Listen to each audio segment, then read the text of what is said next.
I don't know how to feel. I'm just frustrated or whatever. And so having that person that had been through something similar is key. And that's why I always tell people when you receive a diagnosis like cancer, make sure you reach out to someone who can walk with you and say, hey, what you're feeling is okay. Welcome to a Season of Caring podcast, where there's hope for living, loving, and caring with no regrets. This is Raina Nice, your host, and today I have special guest, Talaya Dindi. Talaya is a cancer doula, cancer thriver, cancer health equity consultant, mental health first aider, and podcaster who has dedicated her career to guiding, supporting, empowering, and advocating for people diagnosed with cancer. A supply chain analyst in her previous life, she developed a fulfilling career path from cancer patient to founder and CEO of On the Other Side, LLC, a cancer navigation enterprise that provides personalized support using a patient-centered and holistic approach. Talaya hosts the Navigating Cancer Together podcast, and she has been a guest on numerous podcasts. Authority Magazine and Thrive Global featured Talaya as an authority in the interview series, I Survived Cancer, and Here is How I Did It. Talaya is also a contributing author to #1 best-selling and groundbreaking book, I Survived Cancer, and Here's How I Did It. Welcome, Talaya. It's so good to have you here today. Thank you, Raina. It's so nice to be here and talk with you. Oh, wow. So tell us a little bit about your cancer journey. I guess that's a good way to put it. Sure. So in 2011, out of the blue, I was diagnosed with Hodgkin's lymphoma. I had never had any health issues prior to my cancer diagnosis, other than the flu. So it was a big surprise to me. Actually, I learned that I had cancer a year prior, but I wasn't diagnosed. Wow. And I had went to my primary care doctor in 2010. And it was time for my annual exam. I had pointed out a lump on my neck. And I said, I'm concerned about this. What do you think is going on? She didn't look at it. She didn't touch it, anything. She just said, you probably just pulled a muscle. And she felt confident saying that because I was working out quite a bit.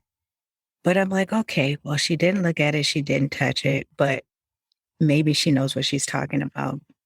So to my fault, Raina, I didn't follow through on that until a year later. I was hoping that it would go away, but unfortunately it did not. And so with life and a lot of different other things that were going on at the time, I just didn't go back to get a second opinion. Mm-hmm. And so 2011, I had shared with my mom that I'm concerned. This lump is still on my neck. It's time for me to get another exam. I believe I need to see a different doctor this time. And so my mom recommended a doctor, and her reaction was a total 360. I could see the concern on her face, the worry, and even a little bit of fear. She touched it. She looked at it, and she just kind of stood there, and she's like, I need for you to go in to get an ultrasound as soon as possible. That's the day my life changed. Wow. So many good things there for us, just as humans, is to realize that when we have a concern, no matter the reaction of the person that we share it with, we've got to follow our gut. I don't know why we don't follow our gut more, that something's just not right. And it's so that internal dialogue that you had, she wasn't worried. I've said it once, that's enough, right? And then at the same time, that still uncertainty that kind of hangs in there, that really we need to learn to go with our gut and make sure that they're listening to us and make sure that we really have our questions answered. So, wow. So that totally put you on a completely different journey. And I know with lymphoma, it's a lot of isolation, a lot of treatment, and a pretty intense period initially. So from that ultrasound, then what did that look like after it? Sure. So the ultrasound came back inconclusive. They knew something was wrong. They just were not sure what. So that led me to get a fine needle aspiration. That's where they go into that specific tumor and they take out a piece of the tissue for a sample. Unfortunately, after having that procedure done, it came back inconclusive as well. Oh my gosh. They didn't have a large enough sample size. And so that led me to a partial biopsy of that lymph node. So that partial biopsy of the lymph node led to my diagnosis in 2011. It was a little frustrating that I had to, even after waiting a year, I still had to go through all these different steps to really understand what was happening. And thankfully, I was blessed with a wonderful oncologist once I got the final diagnosis. Mm-hmm. And from there on, things were better as far as working with the healthcare system, building my healthcare team, and things like that. But from 2010 up to the actual diagnosis, it was really frustrating. And in some ways, it was just kind of like, I didn't want to deal with it. I was afraid, but I knew something was wrong. Mm-hmm. So obviously we're talking to caregivers. So I would love to ask you, who was your primary caregiver and what was that like for you in having them step into that role? Well, I'm excited to talk about this part, Raina, because it displays so much love that caregivers give to the people that they care for. And so my mom was my caregiver. And I tell people, I say, I know that my mom's love helped me heal. Mm-hmm. And so that's one important thing that I want the audience to know who are caregivers is that by helping to take care of your loved one, giving them that love, that's truly helping them to heal in some form or fashion. And so my mom is already my best friend, and that just made us closer. Of course, she was concerned, but she never shed a tear. She was never angry, showed frustration, any of those things. But it was really hard on me to watch her because she lost more weight than I did. So I knew she was worried. Mm-hmm. And that made me feel bad because I'm like, I don't want to put my mom through this. Mm-hmm. So dealing with the guilt of that, someone I love, seeing them affected in a negative way by something that I'm going through. And so that just made me love my mom even more, if that's possible.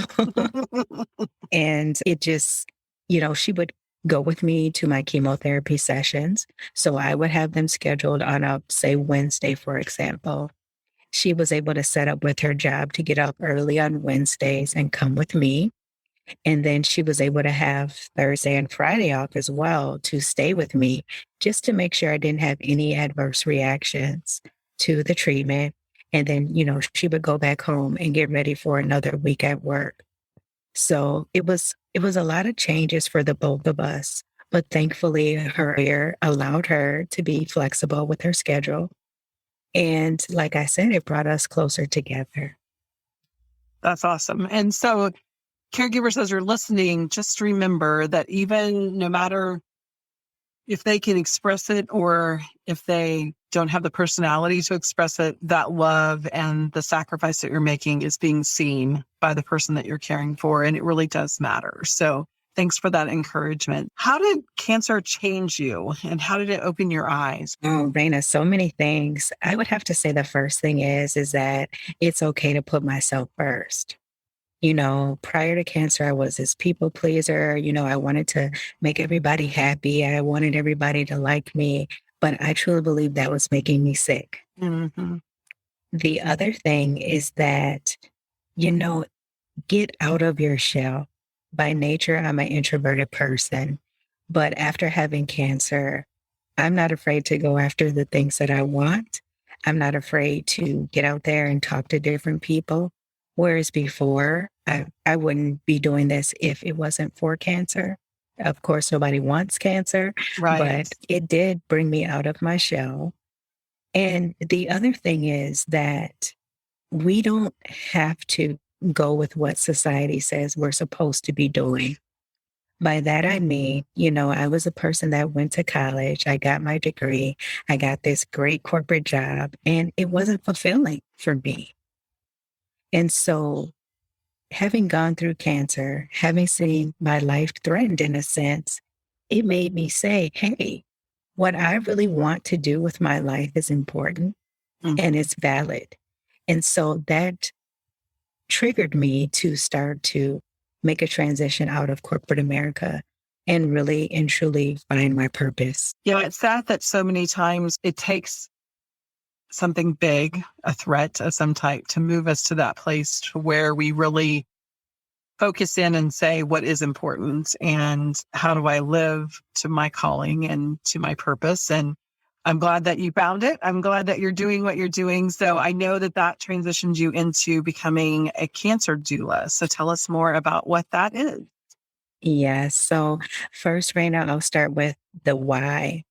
Even though I had all these great things that I mentioned, a great oncologist, the support of my family, things were going pretty good. However, there were still some things missing. And that was connecting with someone who had been through something similar, who could truly relate. Of course, my mom cared, my family cared about how I was feeling, but they didn't understand it. Mm-hmm. They didn't understand that I could have treatment one day and feel completely fine after treatment, but boy, on that third day after, I'm out of it. It just didn't, they didn't get it. Or they didn't get that 1 minute I could be happy, and the next minute I'm just like, well, I don't know how to feel. I'm just frustrated or whatever. And so having that person that had been through something similar is key. And that's why I always tell people, when you receive a diagnosis like cancer, make sure you reach out to someone who can walk with you and say, hey, what you're feeling is okay. And so because of those gaps, and not only, that emotional support, but also communication. Nobody knows how to talk about cancer. The other piece is understanding your treatment options, doing that research. For me, that came naturally because I'm an analytical person by nature. I like to read and all those different things, but that's not for everybody. Mm-hmm. And for the people that don't want to do that, that don't understand it, they might be missing out on some key information that can help them make the best decision for them. And so that is something that I want to assist people with as well. And so a cancer doula, in my mind, is someone that supports another person through a major life change and a significant health related experience. That's cancer. If that isn't cancer, I don't know what it is. Mm-hmm. And, we have the death doulas. They focus on the end of life. The birth doulas focus on the beginning of life. As a cancer doula, we're focused on the present and helping you get through that cancer and get on the other side of it so that you can actually get on with your life and live the quality of life that you want. Such important work, and something that I think so many people are probably completely unaware of, that that's even available. And did you find it after your cancer journey, or did you have a doula that worked with you? I found it after. And I kept thinking about, what are things that I wish I would have had? What are things I wish I would have known? What are resources that I wish I would have had that the clinic didn't provide me with? And a little more personalization and care would have been wonderful. And I say that to mean no disrespect to the important work that people do at the cancer clinics and hospitals and things like that. But it's not personalized. There's the same resource list that they give out to the same people. My needs might be different from the next person that you just met with. There are times when I wanted more personal time. Mm-hmm. Well, they only have a short window based on the number of people that they have to see that day. Right. And so just having that flexibility, having more time, more personal one-on-one built in, that makes a world of difference. I could definitely imagine that. And I know resource lists, exactly what you said.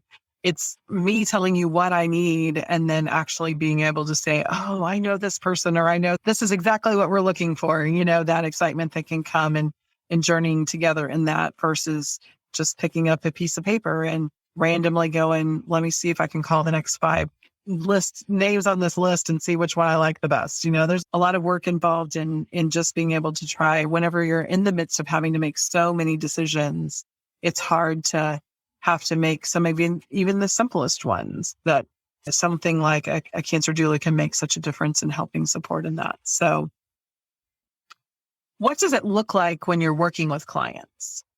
Yeah. So, Raina, I've always worked with my clients virtually, always. I did have an option in there prior to COVID where if people lived within a 50-mile radius and they wanted to meet in person, I would meet them at their doctor's appointment, serve as their advocate, things like that. But honestly, everyone that I've met with have been pretty much virtually. And so we meet via Zoom.